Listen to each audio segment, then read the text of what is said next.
신명기 4장 25절 말씀부터 봅시다.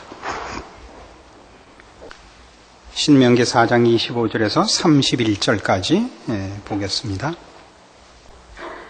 네가 그 땅에서 아들을 낳고 손자를 얻으며 오래 살 때 만일 스스로 부패하여 무슨 형상의 우상이든지 조각하여 네 하나님 여호와 앞에 악을 행함으로 그의 노를 격발하면 내가 오늘날 천지를 불러 증거를 삼노니 너희가 요단을 건너가서 얻는 땅에서 속히 망할 것이라.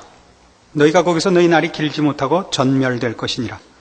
여호와께서 너희를 열국 중에 흩으실 것이요 여호와께서 너희를 쫓아보내실 그 열국 중에 너희의 남은 수가 많지 못할 것이며 너희는 거기서 사람의 손으로 만든 바 보지도 못하며 듣지도 못하며 먹지도 못하며 냄새도 맡지 못하는 목속의 신들을 섬기리라. 그러나 네가 거기서 네 하나님 여호와를 구하게 되리니 만일 마음을 다하고 성품을 다하여 그를 구하면 만나리라. 이 모든 일이 네게 임하여 환난을 당하다가 끝날에 네가 네 하나님 여호와께로 돌아와서 그 말씀을 청정하리니 네 하나님 여호와는 자비하신 하나님이시라. 그가 너를 버리지 아니하시며 너를 멸하지 아니하시며 네 열조에게 맹세하신 언약을 잊지 아니하시리라. 이스라엘 백성의 이 가나안 입국에 대하여 성경이 거듭 강조하는 것은 하나님께서 허락하신 땅에 들어가거든 절대로 하나님의 말씀에 불복종하거나 하나님을 배반하는 짓은 하지 마라 하는 것을 제3, 제4 당부를 하고 있는 내용을 성경에서 만나게 됩니다. 가데스 바네아에서 정탐꾼을 보내고 가나안 입국에 대한 문제를 이스라엘 국민 전체가 거부하는 일, 그 일로 인하여 이스라엘 백성이 광야 40년 동안에 이제 다 죽습니다. 신명기를 시작하면서 우리가 확인한 바와 같이 가나안 땅은 조건이 좋은 땅이기 전에 하나님이 다스리는 나라이기 때문에 하나님께 불복종하는 자는 들어갈 수가 없습니다. 거기가 젖과 꿀이 흐르는 땅이고 그래서 무슨 수를 써서든지 들어가서 거기 있는 어떤 복된 것들을 누리는 것에만 목적을 두거나 재주를 부릴 수는 없습니다. 거기는 어쨌든 하나님의 통치에 순응하는 자들만이 들어가는 것이요 또 하나님의 통치에 순응할 때에만 어떤 복된 결과든지 생겨나는 것이지 그렇지 않으면 그 땅이 기근이 생기고 홍수가 나고 그 하늘이 닫히고 그리고 외적이 쳐들어오고 저들이 마침내는 쫓겨나리라 하는 것이 성경에서는 분명하게 여러 번에 걸쳐서 경고되는 것입니다. 그래서 오늘 우리가 생각하려는 것도 바로 이 문제, 이 하나님이 약속하신 땅에 들어갈 때 거기가 어떻게 들어가느냐, 가서 어떻게 살아야 되느냐, 거기 가면 무엇을 얻느냐, 그 모든 것의 첫 번째 초점은 언제나 거기는 하나님의 나라고 하나님 통치에 순응하는 자만이 들어가서 살 수 있으며 그리고 그 통치에 순응할 때만 그 땅은 복된 결과를 맺습니다. 그래서 이 하나님의 약속하신 땅에 들어가서 하나님의 말씀을 불순종하거나 하나님을 배반하면 언제나 이렇게 돼요. 거기서 너희가 다 전멸당한다 이거예요. 그런데 그냥 하나님께 순종하면 복받고 하나님을 배반하면 벌받는다가 아니라 어떤 식으로 이 벌받는 문제를 따지느냐 하면 26절 내가 오늘날 천지를 불러 증거를 삼느니 너희가 요단을 건너가서 얻는 땅에서 속히 망할 것이라. 너희가 거기서 너희 날이 길지 못하고 전멸될 것이라. 이 땅을 강조하는 것을 여러분 특별히 신명기를 읽으시면 자주 만나게 됩니다. 하나님께서 약속하신 땅에 들어가서 이스라엘 백성이 살 때 어떻게 살아야 하는가, 순종하면 어떤 복을 받는가, 불순종하면 어떤 벌을 받는가 할 때 거듭 강조되는 게 언제나 이 땅입니다. 그 땅에서 너희의 날이 장구하리라. 또는 너희의 날이 장구치 못하리라. 이 땅이 자꾸 등장을 하는데 서두에서도 말씀드린 바와 같이 이 땅이 무슨 황금알을 낳는 거위같이 그 땅은 무슨 젖과 꿀이 흐르고 그 땅에 가면 사람들이 건강해지고 그 땅에서 살면 모든 것이 잘 되고 이런 기적의 땅으로서의 땅이 아니라 하나님의 나라, 그 통치의 현장으로서의 땅입니다. 그래서 이 땅이 자꾸 등장하는 건 이런 뜻입니다. 원래 이 한 나라의 조건을 따질 때, 그 3대 조건을 따질 때 국민, 국토, 주권 이렇게 따지죠. 하나님의 나라를 따질 때 첫 번째 되는 조건은 하나님의 통치권입니다. 그리고 그 통치를 받는 우리 백성이 있고, 그 통치권이 시행되고 그 통치권이 순종되어 나타나는 현장이 땅입니다.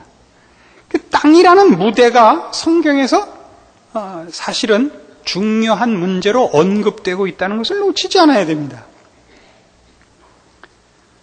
하나님의 백성이 하나님께 순종하면 다른 데보다 수확이 잘 되는 땅을 받는 것도 아니요. 하나님께 순종하면 거기 무슨 원적외선이 나오는 땅에 사는 것도 아니요. 하나님께 순종하면 그 땅에서 살면 모든 것이 다 앞날이 보이는 그런 땅에서 사는 것이 아니라 하나님을 의지하고 순종하는 자들이 그 통치권을 통치하시는 하나님의 명령을 받아 하나님의 백성으로 사는 현장이 땅인 것입니다. 그래서 이스라엘 백성에게 가나안 땅이 그런 땅이어야 했듯이 오늘날 모든 성도들도 그의 삶의 현장, 자기가 몸담고 살고 있는 시대와 사회는 그런 신자로서 하나님의 통치권을 순종하여 사는 성도들의 신자된 증거들이 나타나는 한 무대여야 된다 하는 것이 성경의 가르침이다 이겁니다. 그러니까 우리가 하나님의 뜻을 따라 살면 하나님의 통치를 받는 자들의 거룩함, 남다름, 복됨들을 위하여 우리가 그 땅에서 장수할 것이요. 그 인생이 장구할 것이며, 우리가 하나님의 통치를 따르지 않아서 우리의 삶이 자기 마음대로 사는 것, 즉 대표적으로 우상을 섬겨 사는 것에 급급하다면 하나님이 그를 하나님의 사람으로 사는 무대에서 속히 내쫓을 것이다. 이것이 가나안 땅에 들어가서 하나님의 말씀을 따라 살아야 하고, 그렇지 않으면 안 되는 일에 대하여 경고할 때 땅과 연결시켜서 강조하는 이유가 됩니다. 창세기 12장 같은 데 가보십시다. 이게 얼마나 재미있는 사건인가 보세요. 창세기 12장 1절입니다. 여호와께서 아브라함에게 이르시되 너는 너의 본토 친척 아비 집을 떠나 내가 네게 지시할 땅으로 가라. 내가 너로 큰 민족을 이루고 네게 복을 주어 네 이름을 창대케 하리니 너는 복의 근원이 될지라. 너를 축복하는 자에게는 내가 복을 내리고 너를 저주하는 자에게는 내가 저주하리니 땅의 모든 족속이 너를 인하여 복을 얻을 것이니라. 자, 아브라함을 하나님께서 하나님이 지시하시는 땅으로 보냅니다. 이 땅으로 보낼 때 무엇과 구별을 먼저 하죠? 본토 친척 아비 집과 구별을 합니다. 그러니까 이제부터 아브라함의 삶에 나타나는 모든 것은 그의 가문을 빛내는 것이 아닙니다. 그의 삶에서 일어나는 어떤 복된 것이나 증거될 만한 것이거나 남에게 자랑할 만한 것이거나 남들이 관심을 두어야 할 모든 것이 있다면 그것은 그의 가문의 문제가 아니라 이제 하나님에 관한 문제로 그는 새롭게 부름을 받는 것입니다. 그래서 그가 하나님이 지시한 땅으로 가야 할 때 먼저 무엇과 분리를 해요?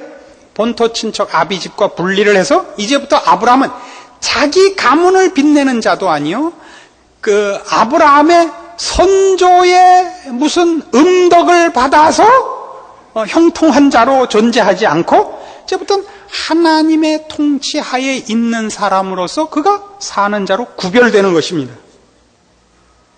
그것이 먼저 아브라함을 하나님께서 지시하는 땅으로 보내기 전에 단절시키고 결별해야 될 아브라함에 관한 우리의 평가의 시각인 것입니다.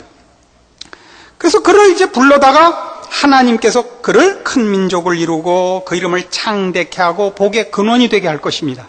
아브라함을. 그래서 모든 사람이 하나님이 복의 근원이시요 하나님이 우리 인생에 필요한 모든 것을 가지신 주인이신 것을 증명하실 것입니다. 그런데 이 일을 어떻게 하시느냐 하면 하나님이 모든 인류를 불러 모아놓고 아브라함을 세운 다음에 아브라함한테 어떤 이런저런 기적을 보이시고 짠 하면 아브라함의 금목걸이가 생겼다가 짠 하면 또 이렇게 해서 봐라 이렇게 하시는 것이 아니라 하나님의 통치하에 있는 하나님 백성의 복됨을 뭘로 증명하느냐 하면 3절 너를 축복하는 자에게는 내가 복을 내리고 너를 저주하는 자에게는 내가 저주하리니로 증거를 합니다. 그러니까 아브라함은 지금 지시한 땅, 약속의 땅에 와서 뭐 하죠? 하나님께서 아브라함을 본토 친척 아비집에서 꺼내서 내가 네게 지시할 땅으로 가라 해갖고 보낸 이 땅에서 뭐 합니까? 우리 모두와 같이 지지고 볶고 사는 겁니다. 그저 매일매일의 삶을 이어가고 일상생활을 해나가는 것입니다. 종교적인 특별한 일을 하는 것이 아니라 매일매일의 삶을 사는데 그 삶이 어떤 삶이죠? 하나님의 통치를 받는 자의 삶입니다.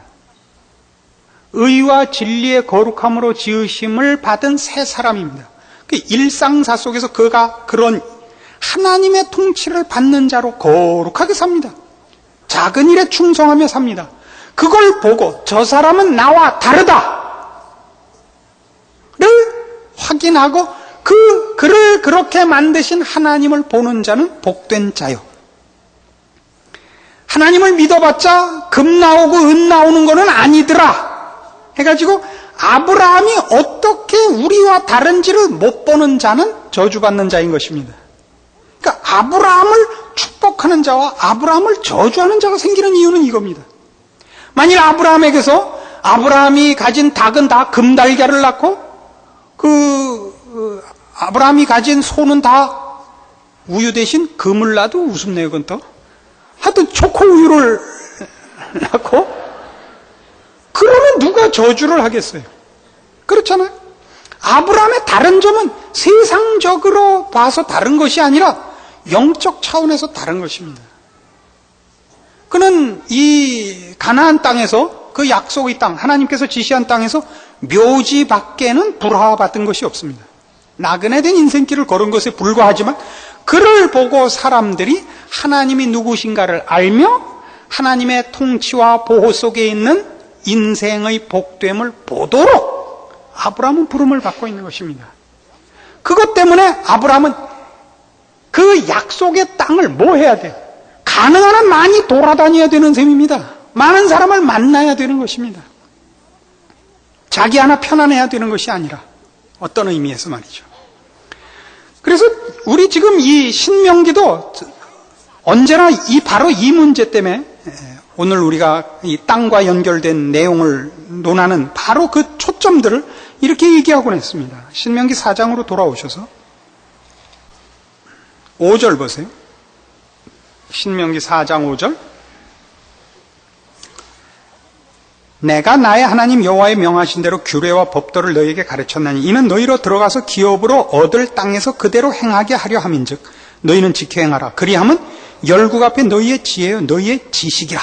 그들이 이 모든 규례를 듣고 이르기를 이 큰 나라 사람은 과연 지혜와 지식이 있는 백성이로다 하리라. 우리 앞에서 다 확인하고 지나갔던 내용들입니다. 여호와의 명하신 대로 규례와 법도를 지키는 것, 하나님의 통치를 받고 사는 것, 그것을 감사하며 수용하며 순종하며 사는 것, 그것이 성도의 신앙 현실입니다. 어떤 명분 있는 일 하는 것 아니요, 어떤 커다란 사업하는 거 아니요, 하나님을 위하여 영웅적인 일을 하는 것 아니고 성도답게 사는 것입니다. 일상생활 모든 전반에 걸쳐서 말이죠. 그렇게 살 때 다른 사람들이 보고 뭐라 그런다고요? 이스라엘 백성을? 이 큰 나라 백성은 다르다. 지혜와 지식이 있는 백성이로다. 남과 다른 것입니다.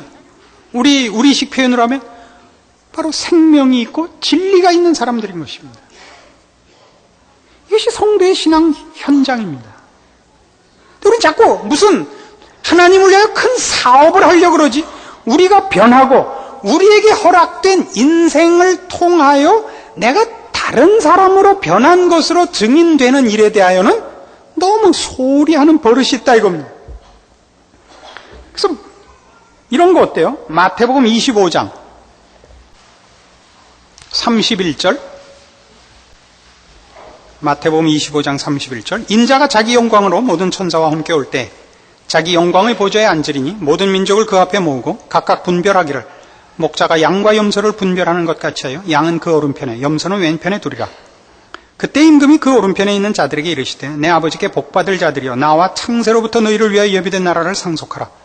내가 줄일 때 너희가 먹을 것을 주었고 목마를 때 마시게 하였고 나그네 되었을 때 영접하였고 벗었을 때 옷을 입혔고 병들었을 때 돌아보았고 옥에 갇혔을 때 와서 보았느니라. 이에 의인들이 대답하여 가로되 주여 우리가 어느 때 주의 줄이신 것을 보고 공개하였으며 목마르신 것을 보고 마시게 하였나이까. 어느 때 나그네 되신 것을 보고 영접하였으며 벗으신 것을 보고 옷 입혔나이까. 어느 때 병드신 것이나 옥에 갇히신 것을 보고 가서 배웠나이까 하리니 임금이 대답하여 가라사대 내가 진실로 너에게 이르노니 너희가 여기 내 형제 중에 지극히 작은 자 하나에게 한 것이 곧 내게 한 것이니라. 그리고 이제 저주받는 자들은 꼭 반대입니다. 그럼 이거는 가만 보시면 이런 것과 다르다 이겁니다. 십자군 전투와 다르다 이겁니다. 우리의 신앙을 십자군 전쟁화할 그런 본성을 갖고 있습니다.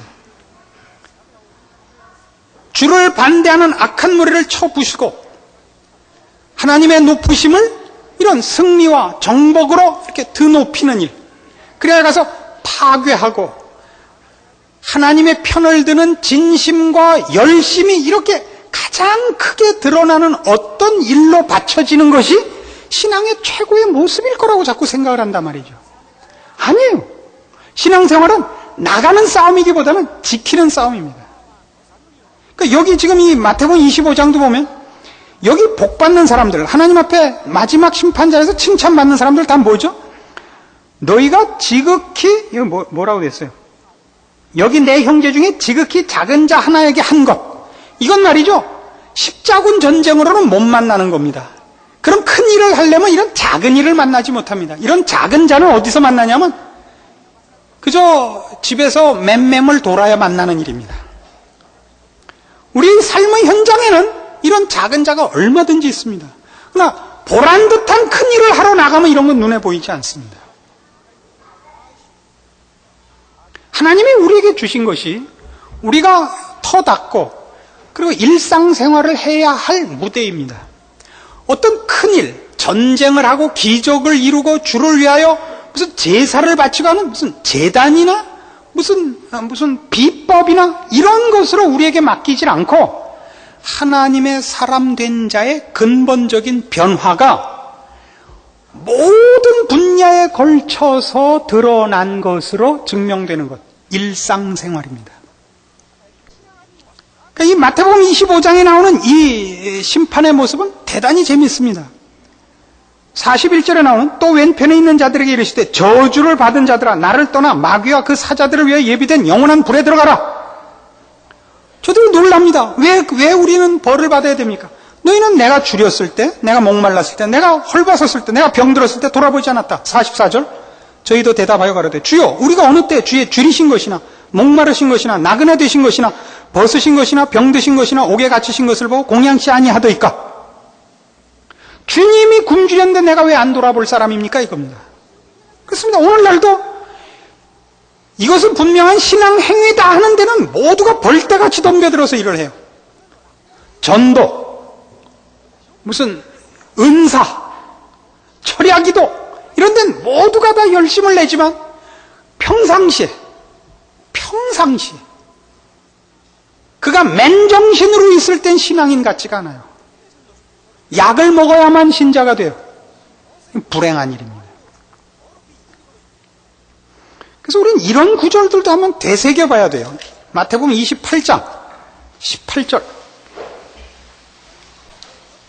마태복음 28장 18절. 예수께서 나와 일러 가라사대 하늘과 땅의 모든 권세를 내게 주셨으니 그러므로 너희는 가서 모든 족속으로 제자를 삼아 아버지와 아들과 성령의 이름으로 세례를 주고 내가 너희에게 분부한 모든 것을 가르쳐 지키게 하라. 좀 더 다르게 봐야 돼요. 어떻게 해요? 땅끝까지 가고 모든 족속으로 제자를 삼고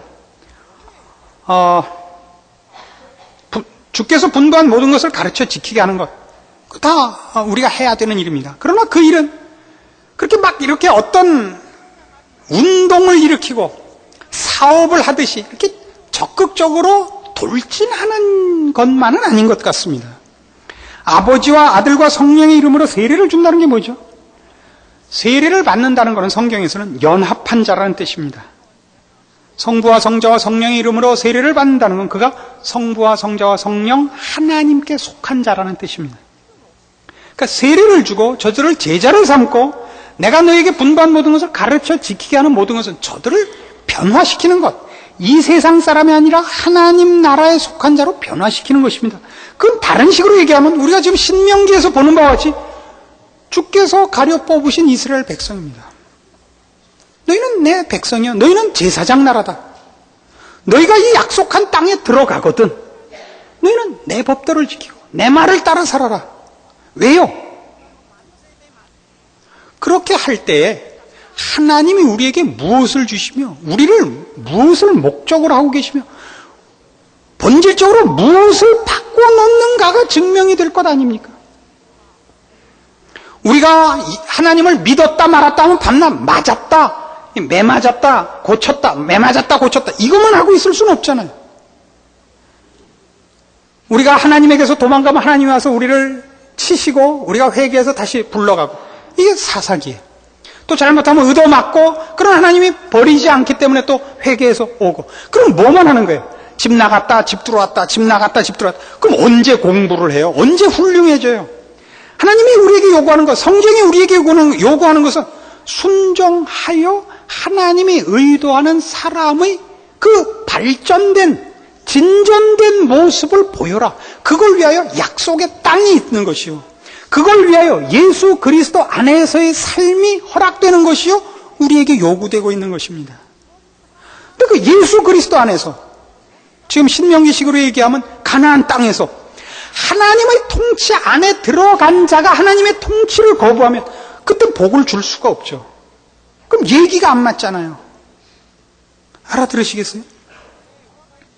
지금 우리 모두 마찬가지인 것입니다. 자, 너희는 가서 모든 족속으로 제자를 삼으라. 내가 너에게 분부한 모든 것을 가르쳐 지키게 하라. 그들로 다른 사람이 되게 하라 이겁니다. 하나님의 사람이 되게 하고 하나님의 사람답게 살게 해라. 나가서 고기를 잡고 또 잡고 또 잡고 이런 개념이기보다는 성경 전체의 개념은 오늘 우리가 신명기에서 보는 바와 같이 가나안 땅에 들어가는 이스라엘 백성에게 권유하고 경계하고 분명하게 확인시키는 것, 뭐라고요? 하나님의 백성 된 자가 가지는 복이 뭐라고요? 허락하신 무대가 있다는 거죠. 허락하신 인생이 있는 것입니다. 그 인생은 무슨 인생입니까?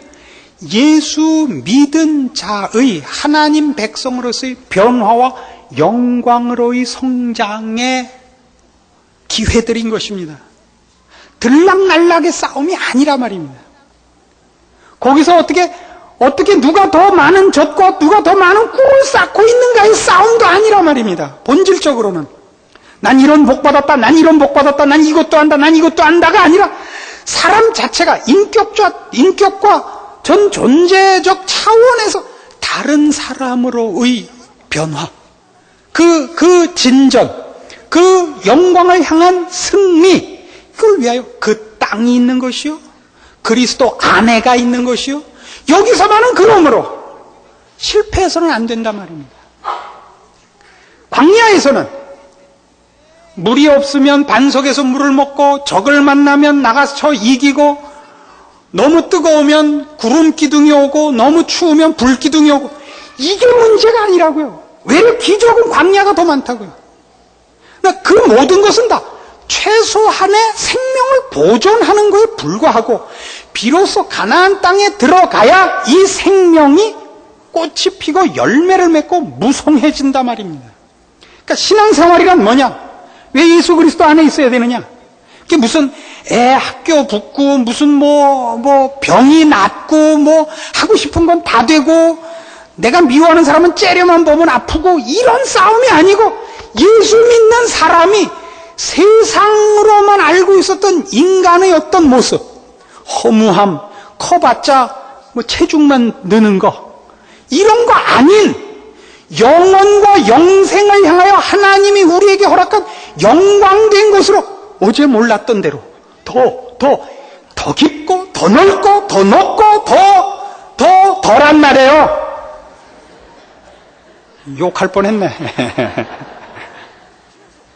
에베소서 얘기 아니에요. 제 얘기예요? 무슨 성경 얘기인데? 에베소서 3장 14절.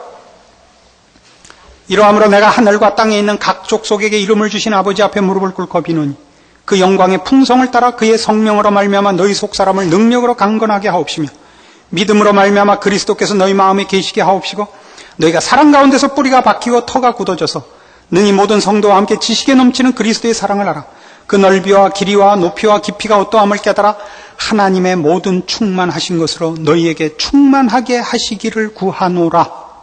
이겁니다. 일이 나가야 되는 겁니다. 전도 몇 명 했다. 무슨 나는 방언한다. 이게 다 귀한 거예요. 그러나 그거는 이렇게 비교하는 걸 용서하십시오. 우리 어렸을 때 난 딱지 많다. 난 구슬 많다. 그런 얘기예요. 사람이 크는 싸움입니다. 우리 집은 부자다. 그거하고는 다른 것입니다. 신앙의 더 깊은 경지라는 것은 하나님께서 우리에게 의도하시고 계획하시고 목표하신 하나님의 사람의 예수 그리스도를 따라 지음받은 그 장성한 분량이 충만한 데까지 가는 아버지의 충만하신 것으로 충만해지는 그걸 위하여 하나님은 우리에게 인생을 허락하고 계십니다. 일하라고 준 것 1차적으로 아닙니다. 고달프라고 준 것도 아닙니다. 우리는 그 속에서 클 겁니다. 어떻게만 하면요. 그리스도 안에 있는 자들은 다 가나안에 들어와 있는 사람입니다. 우리 신약 지금 위치에서 보자면 그들이 해서는 안 되는 거 뭐라고요? 하나님을 외면하면 안 됩니다. 그럼 그 땅에서 쫓겨날 수밖에 없습니다. 구원이 취소된다는 의미가 아닙니다. 말이 맞질 않는 것입니다. 하나님의 복되심과 그의 자녀들의 영광을 위하여 만들어놓은 무대에서 딴짓하게 되니까 그 무대에서 쫓아낼 수밖에 없다고요. 여러분의 인생이 그 무대에서 쫓겨났다고 회개하고 들어가고 그러면 뭐 된다고요? 사사기라고요. 그거 하지 마시고 뭐 하라고요? 그래서 열매 맺으시라고요. 남들을 위해서 하기 전에 여러분 스스로가 여기 있는 것 같이 하나님의 모든 충만하신 것으로 충만해지는 그 특권, 그 약속, 하나님의 그 뜻이 여러분에게 먼저 이루어지라 말이죠. 우리가 영원한 나라에 들어갈 때 그냥 뭐 이렇게 있다가 그냥 들어가는 것이 아닙니다.